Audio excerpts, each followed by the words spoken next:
ئەڵێن ئەم ژیان بینیە کە بوو بە بەشێک لە منهەجی جیهان بینیەکە جیهان بینیەکە ئەمجار جیهان چۆنە بینین جیهانە بینین کە ململانەیەکە لە نێوانی وەحی وحملت الوحیوانی کە وحیەکان وەرگرت لەگەڵ شەیتانیزمەکان ڕێگایان زۆرە و ئەنواع وەشکاڵن و هەر مەرحەلەیەک هی خۆی هەیە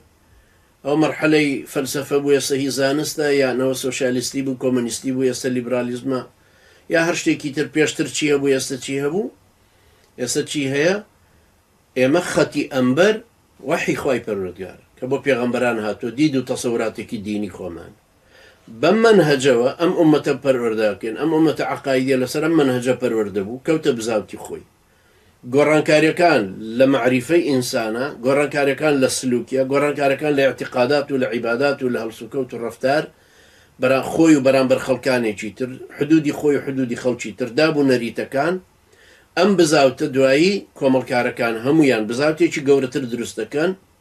بۆ ڕادانی جاهیلیەتەکە بۆ لادانی جاهیلیەتەکە ناشێت جاهیلیەتەکە چەکدار بێ بۆ هەم قووەت و نەزمەی خۆیەوە وەکو میلیشای کوردستانی تۆش بە تەنیا بۆ خۆت بڵێ دێ قەینایەوە جەنابتان چۆن نەفەرمون چۆن ئیسلام بگۆڕین چۆن بینە پێشەوە بۆی پتان گۆڕین ئەوان ئەڵێن وەرن بۆی ئیسلام بگۆڕین ئەڵێن باش پارتیۆچێتی ئەڵێن وەرن ئیسلام بگۆڕین ئیسلامەکان ئەڵێن باش لە ئەساسشە ئیسلامیەکان بە ئێمەیان وتیان ئەچین پارتیۆچێتیە گۆڕین عەقیدەیانە گۆڕین عەلمانیەتە گۆڕین دیموکراسیەکانە گۆڕین فەساد و گەندەڵیە گۆڕین هیچ ئەمان چوونە قاڵبی ئەوانەوە بوون بە شەریکە دەست یا عەلە الەقەل بێدەنگ بوون لە قسەکردنیان لە وتنی حەق لە منهەجەک ئەم خوای پەروەردگار ئەم منهەجەی کە ناردووە ئەمەی ناوێ ئەفەرمە بەلغ ما ئونزیلە ئیلەیک ئەوەی کە بۆ تۆ هاتۆتە خوارە بۆ جەنابەت عەلەیهی سەڵات وەسەلام تۆ ئەمە تەبلیغ ليس عليك هداهم لست عليهم بمسيطر تو حقی داهاتوت نەبێ هیدایەت دانی ئەو دەسەڵاتێکە شتێ هەرچی شتێکە لە داهاتوە ڕووەدا پەیوەندی بە جەنابتەوەنی وجاهدهم به جهادا كبيرا إقامة حجەکەیان لەسەر بکە بشدانە والذين جاهدوا فينا لنهدينهم سبلنا ئەو ئاەتەش هەر مەکیە تۆ خوای پەروەردگار هیدایەتی ئەو کەسانە دەکە پابەندن لەسەر دینەکەی من ئەمما ئەو کەسێ لەسەر دینەکەی نامێن و تەبەنەوە تا خوای گەورە ڕسوایانە کارەوە ئەمما ڕویان ڕەش بێ بەم شێوەی بزاافەکەش واتە ئەو بزاوت و هەڵوێستەی تاکوکۆی کۆمەڵکاری عەقائیدیەکە یا عەقیدەتیە منهەجیەکە لە واقعی ژیانی خۆیان و لە کۆمەڵگەکەیانە و پێچی هێنن ئەمە ئەو ئالیەتەیە واتە ئەم ئومەتە بەم منهەجە ئەمە ئەو ئالیەتەیە کە کۆمەڵکارە ئومەتیە عەقائیدیەکە ئەیکاتە هۆکاری گۆڕینی کۆمەڵگە جاهیلیەکە و بۆ کۆمەڵگەیەکی ئیسلامی و دەستوری وڵات و سیستمی حکومەکەشە گۆڕێ لە ئەفە حکمە الجاهیلیەتی یەبغون بۆ حکمێکی ئیسلامی و دەسەڵاتی باڵای وڵاتەکە ناوچەکە کاتەوە بە دارالئیسلام ئاوا دەوڵەتی ئیسلامی دروستە بێ ئاوا سەروەرێتی باڵا واتە دەسەڵاتی باڵای وڵاتەکە بۆ شەریعەتی خوای گەورە بێ کە ئەم کۆمەڵگە و دەوڵەتە دامەزرێ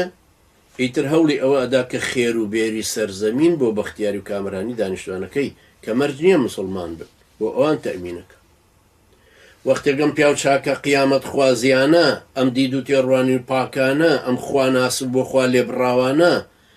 ئەمانە بە ئیمان و هیجرەت و جیهاد و ئیوا و نوسڕەتەکە پێگەن بزاوتێک دروستەکەن لەو کۆمەڵگەی ئەیگۆڕن قوة و نفوزیان بۆ دروستە بە دوایی ئەچنە تەمکین الذين إن مكناهم في الأرض أقاموا الصلاة ئەم پیاوانەی کە ئەچنە سەر حکم ئەمانە خێر و بێری وڵاتەکەیانەکەوتە بەردەست ئەو نەوت و کانزاوە ئەو مەوادانەوە ئەو ڕێسایانێکەوە ئینسان دەتوانێت ئیستیفادەی لێ بکاتەوە خێر و بێری خەڵکەکە کەوتە بەردەستی ئەمان ئامادەی ئەکەنەوە بۆ بەختەوەری ئینسانەکان و دابەشیەکەنەوە بە پێش شەریعەتی خوای پەروەردگار ئەبوو بەکری سەدیق بوو بە خەلیفە و بەیتولمالی کەوتە دەست بەڵام ڕاتبی بۆ بڕرابوو دووەم ڕۆژی خلافەت بزنێکی هەڵگرت بوو ئەڕۆژ بۆ بازار بینیان وتیان قوربانەوە بۆ کوێچی جەناب کاکە ڕۆم بزنەکە و بزن نافرۆشم تیان ئاخرتەوەی بە خەلیفە ئێوتی ئەی چی بکەم خۆ بێ پارێ پێیاکەم بۆ ماڵم ناڵ تەوا بڕیاریاندا ڕاتبێکی بۆ ببڕنەوە ساڵانە دوو پۆشاکی هاوینە دوو پۆشاکی زستانە جلوبەرجی پێڵاوی خواردنی مەسروفی ماڵەکە ئێمانیان بۆ بڕیەوە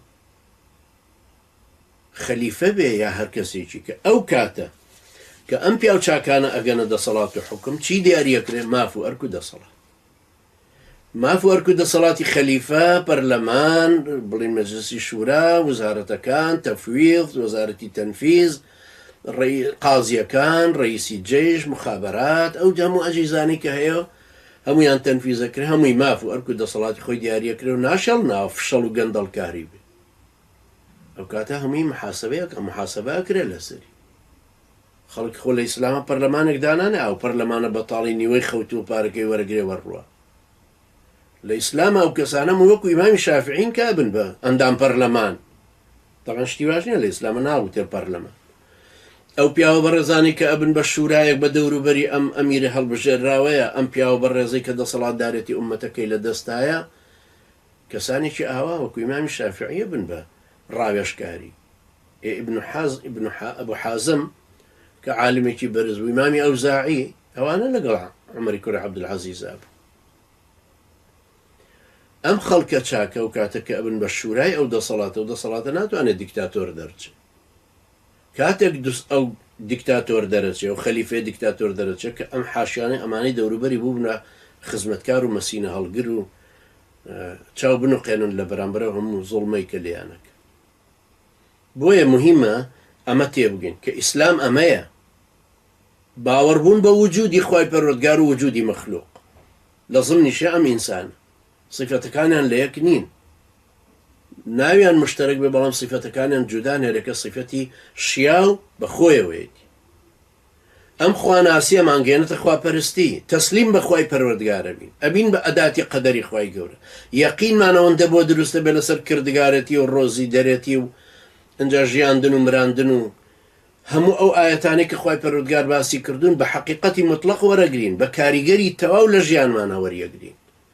ئاوا ئەبین بە ئەداتی قەدەری خوای گەورە. ئەنجا کە باوەڕمان بەم خەلیفەیەتی هەیە، بەم بریکارەتی خوای پەروەردگارە کە ئەبێ بکەڕێن، هەوڵ بدەین و تەحقیقی کەین، ناژمێ لە دەستمان دەربێنە ناوە، چونکە مە سوڵتەیەکی سیاسی نییە یەکێ بڕوا لە دەسەڵاتەکە دەری بێنە لە دەستە هەروەکو لە دەستی ئومەتەکە دەرهاتووە، بێ بمرن هەموو لە پێناوی مانەوەی ئەو دەسەڵات. ئەم سێشتە ناسینی خوای گەورە و پەرستنی خوای گەورە و حاکمەتی خوای گەورە کە ئەبن بەمە ژیان بینیەکە، کە ئەبن بە مەنهەجی جیهان بینی، ئومەتێکی عەقایدی لەسەر پەروەر دەبێ. ئەم ئومەتە حرەکە دەکات، حرەکەتکردنەکەی گۆڕانکاریەکی کۆمەڵگەکەیە لە ذاتی تاکەکان، لە دید و تەسەور و بیرروهۆش و دەروون و سلووکیان و ڕەفتاری ناڕەوایان و هەموویە بێ بە ڕەفتارێکی پارسەنگ، دابوو نەریتی و کۆمەڵکاریان ئیتر وردە وردە مجتەماعەکە گۆڕێ بەرەو هێز و دەسەڵاتەکە ئەڕوا کە تەمکین دروستکە. تەمکینەکەشی وەختە دارالئیسلام دروستەکە سەروەرێتی شەرع دێتە پێشەوە، خێر و بێری سەرزەمینەکە هەموویە بێتەوە بە واریداتی بەیتولمال، کە بەیتولمال خەلیفە ئەحەقتر نییە بەیتولمال ماڵی لە بەیتولمالە هەبێ، وەکو ئەو شوانەی کە عومەری کوڕی خەتاب ڕزای خوای لێبێ فەرموو ئەگەر بمێنمەوە بە ساڵی داهاتوو ئەو زەکاتە ئەگەێنم، ئەو پارەی بەیتولمالە ئەیگەێنم بەو شوانەی لە سەنعا،